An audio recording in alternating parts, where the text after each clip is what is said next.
shumë mirë që prokuroria ka njësur hetim, mirë po këtu nuk do të përfundoj hetime. Dhe gjonë, kjo është kërkesa që kemi pranuar ne. Lutëm, merne, lexone. Kërkesa ka ardhur nga organizata Integra. Dhe kjo kërkesë është drejtuar kryetarës së kuvendit, e cila pastaj e ka ndarë me ne, ku kërkohet që të mbullohet një pjesë e shpenzimeve për ekspozitën që u mbajt në Prishtinë.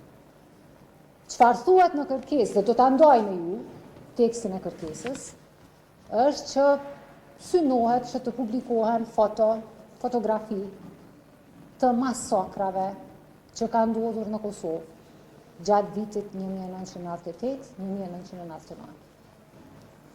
Sigurisht që nuk besoj që ka njeri që kish me votu kundër, në rastin tonë përveç listës sërbe, kundër një kërkeset e tillë. Mirë po, në kërkesën që kemi pranuar ne, është organizata Integra, është nënshkruar nga Kushtrim Koliqi, askund nuk figuron as në tekst, as në kërkesë, emri i Shkëlzen Goshit, as organizatës e tij, e as që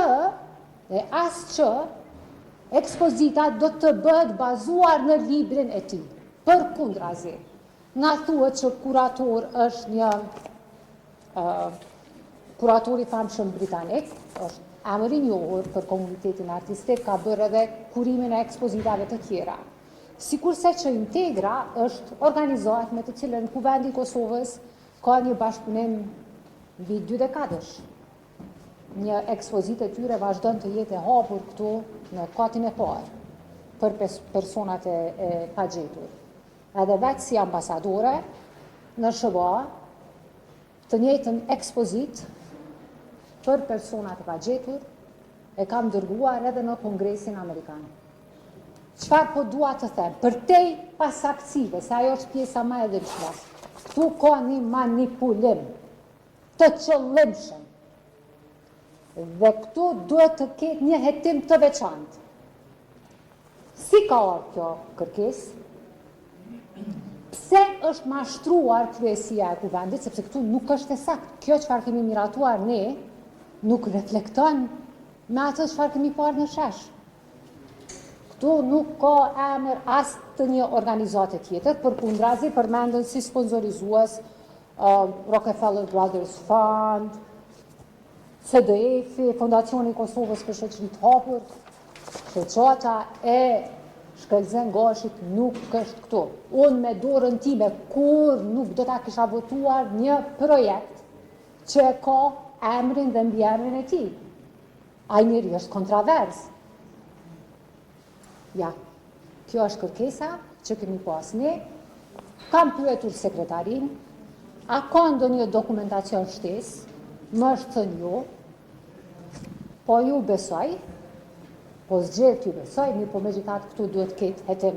Kjo është manipulim dhe kjo është një njohje që do t'i mbetet Kuvendit të Republikës së Kosovës, sikurse përveç hetimit kam kërkuar nga dhe kësaj procedure.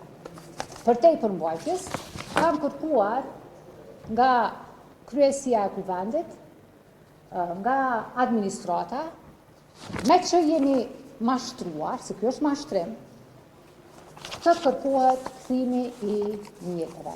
Ky do të ishte një sado i vogël i reputacionit të Kuvendit, në po ka qenë skandaloze. Mënyra se si është manipuluar me institucionin e Kuvendit.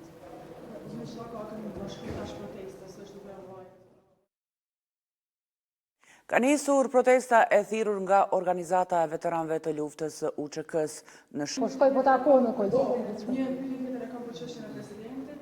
Të sot pas mbledhjes së qeverisë në konferencë për ka thënë që shumë shpejt do të kthej partit politike për konsultime për çështjen e presidentit, por sipas tij janë 30 ditë nuk janë të ri, kështu që vetëm në vazhdim do të ketë ftesa për të gjithë kryetarët e partive opozitare. A do të marrë pjesë PDK në fototakimet e tij? Ju e dini që Kosova është pa institucionet të konsoliduara dhe pa president, jo për shkak të mungesës së ditëve dhe afateve kohore, po për shkak të mungesës së vullnetit politik të lëvizjes vetëvendosje. Nuk kemi planuar asnjë kërkesë, do ta shohim edhe formën e përmbajtjen e pastaj do të reagojmë. Në rast se planoni të fesë, vendosni me shku, a shkoni dhe ta kemë me emër të kandidatit?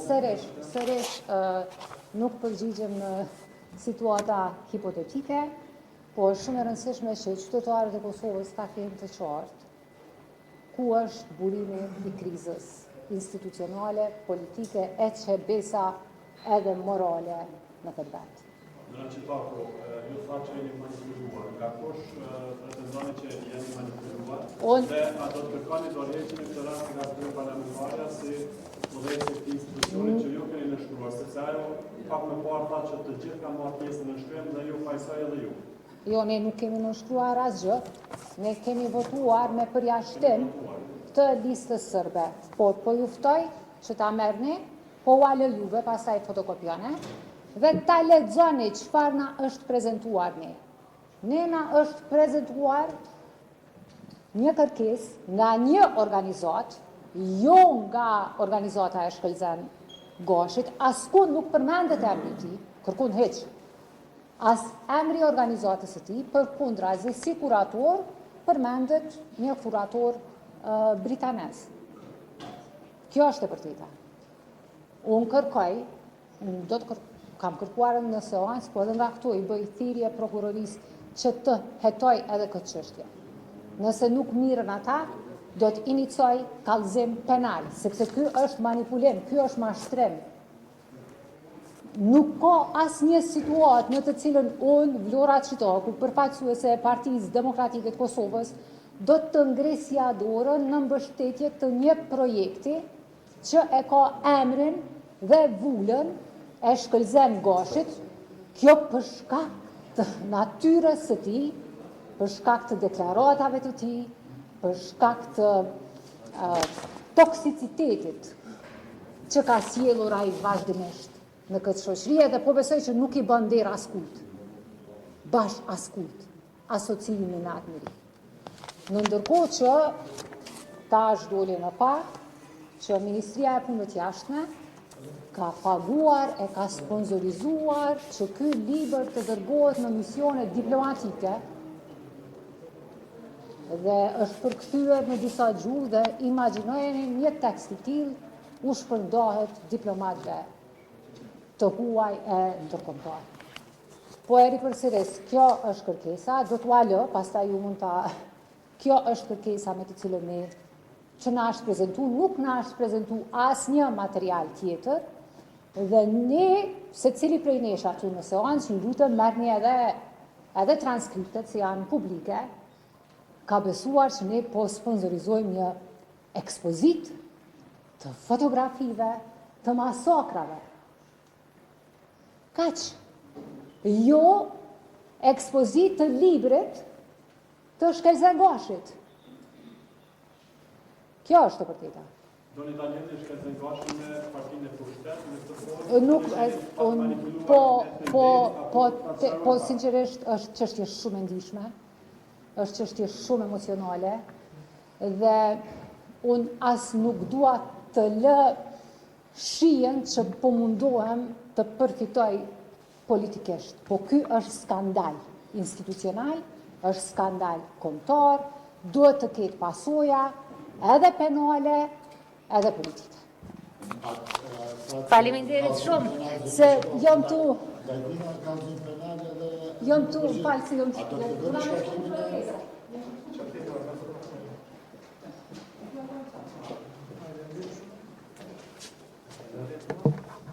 Atëherë një ditë atë gjithve, si kurse e keni përcjellë, kryesia e Kuvendit sapo përfundoi mbledhjen e saj, dhe në këtë mbledhje u pajtuam që seanca e radhës do të jetë këtë enjte me datën 2 prill, të vitit 2026, dhe është një seancë ku përveç tjerash do trajtohen disa marrëveshje ndërkombëtare në vlerë prej 121 milion eurove, marrëveshje të cilat kanë të bëjnë me tema dhe projekte të rëndësishme përfshi këtu, edhe marrëveshjen për rrugën Prishtinë-Mitrovic, energjinë diellore në Kek, trajtimin e ujrave të zeza dhe eficienca energjetike në ndërtesa publike. Përveç kësaj, në seancën e ditës do të miratohen edhe komisionet ad hoc për përzgjedhjen e anëtarëve të komisionit të pavarur për media, si dhe komisionit ad hoc për anëtarët e bordit të RTK-s. Pra janë një varg marrëveshjesh të rëndësishme dhe ne presim pjesëmarrjen e të gjithë deputetëve, pas parasysh se këto janë marrëveshje ndërkombëtare dhe nevojiten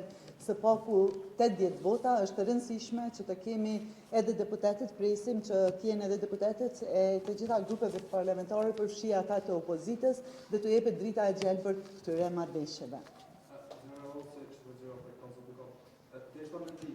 Duke qenë se grupi ju parlamentar të avon në shkrimin për dy kandidat për president, në rast të marrëveshjeve mes kryetarëve të partive që me ndru kandidaturat ose me dali kandidaturë e re, përdori për ju si shefi grupit parlamentar, si grup parlamentar, a i mbështesni të tërheqjen e kandidaturat të dy kandidatëve? Në lidhje me çështjen e presidentit, kryeministri Kurti, kryetari i lëvizjes së vendosje, tashmë ka bërë të ditur që do të vazhdoj diskutimet me krerët e partive opozitare, në këtë rast PDK-s dhe të LDK-s. Ne besojmë, presim që të ketë një marrëveshje dhe të arrijmë që të zgjedhim presidentin, pas parasysh se janë të panevojshme e të padrejta edhe një palë zgjedhje të reja, ndërkaq sa ju përket në shkrimeve të deputetëve, paraprakisht e kemi të qartë se kemi edhe së paku 44 deputetë të tjerë të cilët akoma nuk kanë dhënë nënshkrimet e tyre për të zgjedhur presidentin, ndërkaq nëse nevojitet një aspekt gjithsesi një rrugë tjetër në raport me një konsensus i cili mund të arritet ndërkohë, është një temë që duhet të shqyrtohet pas propozimeve apo diskutimeve konkrete që ne mund të kemi për këtë temë. Po?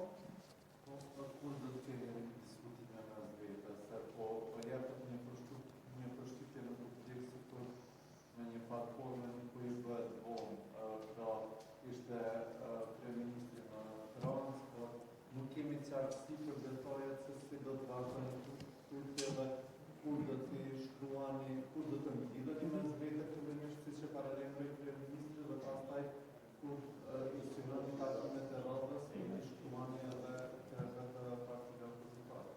Angazhimet e lëvizjes edhe të kryetarit Kurti, të kryeministrit Kurti kanë qenë shumë serioze që nga fillimi. Ju e dini që përveç takimeve që kanë ndodhur përpara adresimit në gjykatën kushtetuese nga presidentja Osmani, ne kemi pas disa takime për te kësaj, edhe në kohën sa kuvendi ka qenë i pezulluar nga puna e tij për shkak të dekretit të presidentes Osmani, kryeministri Kurti ka dërguar letra dhe ka kërkuar që të takohet me liderët e dy partive të tjera politike, pra ne për asnjë moment nuk kemi pasur ngjecje.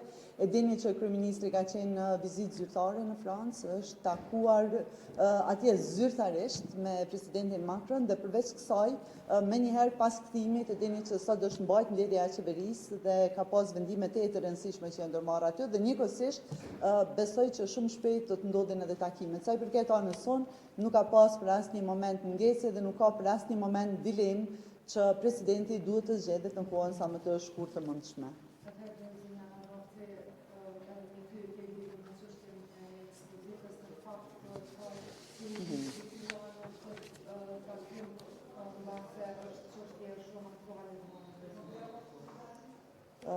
Po është vërtet, natyrisht e para që duhet të bëjmë të gjithë edhe si institucione, por edhe si individ, është që shprehim keqardhjen edhe bashkëndjejmë me familjarët e viktimave, por edhe me të mbjetuarit e masakrave të luftës së fundit në Kosovë, gjithsesi të gjenocidit të Serbisë në Kosovë. Por ajo që kemi bërë gjatë reagimeve dhe debatit publik të këtyre ditëve, sjell në pa disa gjëra shumë të rëndësishme. E para se neve si shtet akoma na duhet shumë punë që të kemi të dhëna institucionale të besueshme dhe të sigurta.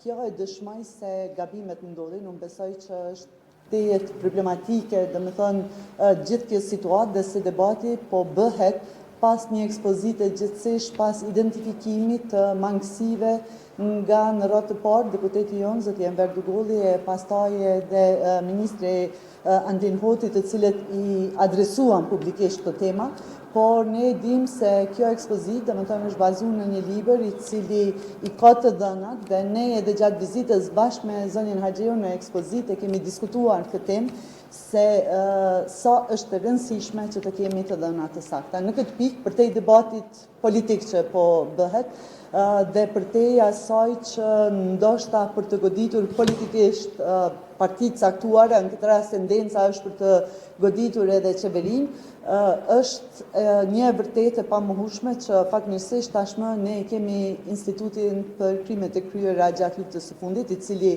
u miratua, u funksionalizua gjatë qeverisë Kurti, po bëhen përgatitjet për të bërë një padicë civile ndaj Serbisë dhe ne presim që instituti të punojë me efikasitet të plot dhe si institucione të kemi sa më shumë aktivitete edhe vetëdijsuese, edhe të mbajmë gjithmonë në vëmendje atë që ka ndodhur, sepse e dim që koha po kalon, vitet po kalojnë dhe gjeneratat e reja duhet që të kenë sa më shumë aktivitete ku njihen me gjenocidin që Serbia ka ushtruar ndaj Kosovës.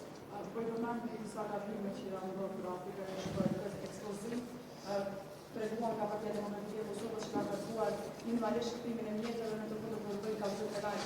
Nisi për të që atë ndikuar diçka, por shka që nga shofruar me një tekst. Pa paharë që atë figuron vetëm organizata integra dhe organizata e shkrizani Bashit, kur po lidhe në këto manipulime që po thojnë një manipulime partitë vëzgara, a lidhe të drejt për drejt me juve, a kam fjallën pikërisht për lidhjet që ju po përmendni, për shka që konsumuar politikisht si qeveria ashtu edhe subjekti juaj politik. Unë besoj që kryetaria e Kuvendit, zonja Haxhiu, e ka sqaruar këtë çështje në deklarimin e saj. Tani ne jemi dëshmitar që antarët e kryesisë, domethënë ashtu siç e kemi kuptuar, sepse unë nuk kam qenë pjesë asembleje, por siç e kemi kuptuar të gjithë antarët e kryesisë në mënyrë unanime, me përjashtim të nënkryetarit nga radhët e listës serbe, e kanë votuar kërkesën. Për çdo dyshim që ata kanë, unë pajtohem plotësisht që duhet ta adresojmë, sepse përgjegjësia në këtë rast është individuale, ndërkaq është e padrejtë që gabimet që individ ose organizata të caktuara i kanë bërë ose i kanë adresuar gabimisht, sepse nuk mund të pretendoj për qëllimet, ki faturohen në këtë rast Kuvendi, sepse Kuvendi ka dhënë një donacion në vlerën prej 5.000 euro për organizimin e ekspozitës, ashtu siç ka bërë edhe Komuna e Prishtinës, e cila ka jap leje për organizimin e kësaj ekspozite. Pra, si institucione kanë mbështet vetëm organizimin e ekspozitës. Padoshtë amnistoja askënd nga përgjegjësia, konsideroj që është vërtet e rëndësishme që si institucione, që si parti politike të jemi bashkarisht në të njëjtin qëndrim që duhet të veprojmë sa më shpejt në mënyrë sa më masive të gjitha institucionet bashkarisht që të kemi të dhëna të besueshme, të faktuara dhe mbi të gjitha adresim dhe padijë civile ndaj Serbisë. Për te kësaj, ju e dini që përveç themelimit të Institutit kundër krimeve të luftës fundit në Kosovë, ne kemi filluar edhe është miratuar edhe ligji për gjykimin në mungesë, i cili e ka bërë të mundur që ne të kemi raste të cilat jo vetëm janë trajtuar nga gjykata tona, por edhe janë dhënë dënime për individet të cilët kanë qenë pjesë e masakrave dhe dhunës, e gjenocidit që është ushtruar ndaj popullatës civile të pafajshme. Andaj besoj që betejat politike duhet i bëjnë për çështje të cilat janë të rëndësishme edhe janë partijake, por për çështje të tilla, të ndjeshme dhe të rëndësishme për historinë tonë kombëtare duhet të kemi një unitet të plotë. Besoj edhe juve si gazetar, edhe qytetarëve, ju kujtohet që në të kaluarën është mbyllur Instituti për krimet e luftës, se në të kaluarën ka pas veprime të cilat kanë qenë tepër problematike edhe në raport me historinë, andaj duhet të sigurohemi që gabimet e individëve, qoftë edhe të organizatave të përmirësohen në kohën sa më të shpejtë të mundshme, personat përgjegjës të mbajnë përgjegjësinë, ndërkohë që si institucione të sigurohemi që qëndrojmë bashkë për të mbrojtur të kaluarën tonë dhe luftën e drejtë të popullit të Kosovës. Faleminderit shumë.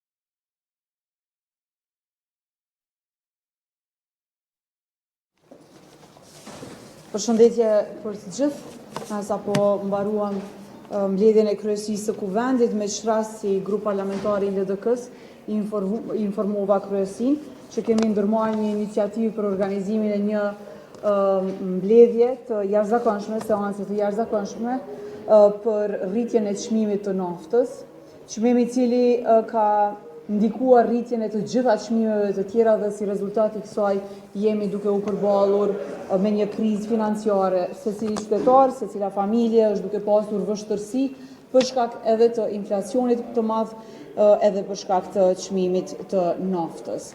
Prandaj me këtë rast jemi në proces të mbledhjes nënshkrimeve dhe dorëzimit të kësaj iniciative. Me shas do të propozojmë edhe një rezolutë e cila obligon qeverinë që të ndërmarrë masa të menjëhershme. Deri sot vetëm po ua kujtoj që ne jemi tërësisht të shqetësuar me qasjen e qeverisë dhe mosmarrjes të asnjë veprimi për ta lehtësuar jetën e qytetarëve. Ka mundur që të jetë implikim në akcizë, në ulje të TVSH-s ose me çfarë do masa të tjera, por që t'ua mundsoj qytetarëve që për një periudhë të caktuar të ketë lehtësira për sa i përket rritjes së çmimeve. Prandaj kuvendi duhet të marrë rol mbikëqyrës me këtë rast, edhe duhet të ketë edhe debat parlamentar, edhe seancë të jashtëzakonshme, edhe të nxjerrë një rezolutë ku i bën thirrje qeverisë për veprime të menjëhershme. Po.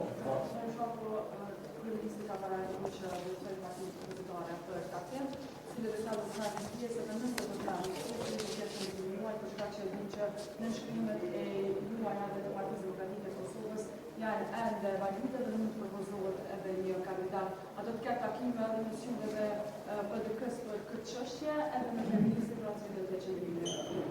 Për zgjedhjen e presidentit keni fjalën, po.